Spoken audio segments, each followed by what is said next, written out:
ఏపీలో 3 సిటీలు అమరావతి, గుంటూరు, విజయవాడ కలిపి మెగా సిటీ కాబోతుంది. మంగళగిరి, తాడేపల్లి కూడా అందులోనే భాగంగా ఉండబోతున్నాయి. సో సీఎం చంద్రబాబు గారు మాస్టర్ ప్లాన్ అయితే విడుదల చేశారు. దీనికోసం అంతర్జాతీయ విమానాశ్రయం కూడా కట్టబోతున్నారు. మరోసారి భూ సమీకరణ సేకరణ అనేది ఇంకా నిర్ణయించలేదని చెప్పారు.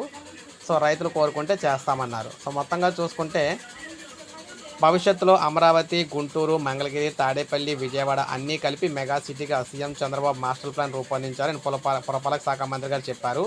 మెగా సిటీకి ఒక అంతర్జాతీయ విమానాశ్రయం అయితే అవసరమన్నారు. దాని నిర్మాణానికి 5,000 ఎకరాలు కావాలని, ఆ మేరకు భూములు పరిశీలించాలని కూడా చంద్రబాబు ఆదేశించినట్లయితే చెప్పారు.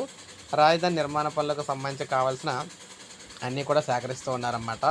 భూసేకరణ ద్వారా భూములు తీసుకుంటే రిజిస్ట్రేషన్ ధర కంటే 2 రెట్లు మాత్రమే ఎక్కువ అయితే వస్తుంది. సమీకరణ ద్వారా అయితే రైతులకు ప్రయోజనం ఉంటుంది. అందుకే వారు అదే కోరుకుంటున్నారు. సమీకరణలో 5,000 ఎకరాలు కావాలంటే సుమారు 30,000 ఎకరాలని తీసుకోవాలన్నమాట. అంటే మొత్తం మీద దీంతో రైళ్ళు అంటే రోడ్లు, రైతులకు రిటర్నబుల్ ఫ్లాట్లకు లేఅవుట్లు వేసి డ్రైన్లు కట్టాల్సి అయితే ఉంటుంది. ఇక హైదరాబాద్లో నిర్మించినప్పుడు ఇలాగే విమర్శించారు.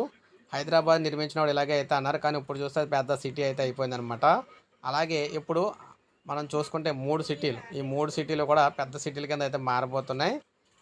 మొత్తం మీద ఏడాదిలో అధికారుల భవనాలు కూడా పూర్తి కాబోతున్నాయి. సో ఏది ఏమైనా మొత్తం మీద చూసుకుంటే ఈ అన్ని సిటీలు కలిపేసి పెద్ద సిటీ అయిపోతుంది. హైదరాబాద్ కంటే పెద్ద సిటీ అయితే ఏపీలో అయితే తయారు కాబోతోందనమాట. సో ఏపీలో పెద్ద సిటీ ఏదంటే విశాఖపట్నాన్ని దాటిపోయి, హైదరాబాద్ని దాటిపోయి విజయవాడ, గుంటూరు, తెనాలి, మంగళగిరి, తాడేపల్లి, అమరావతి ఇవన్నీ కలిపి రాజధాని అమరావతి అయితే కాబోతుందన్నమాట. సో ఇది అప్డేట్. ఒక లైక్ చేయండి, సబ్స్క్రైబ్ చేసుకోండి, మన ఛానల్ సబ్స్క్రైబ్ చేసుకోండి.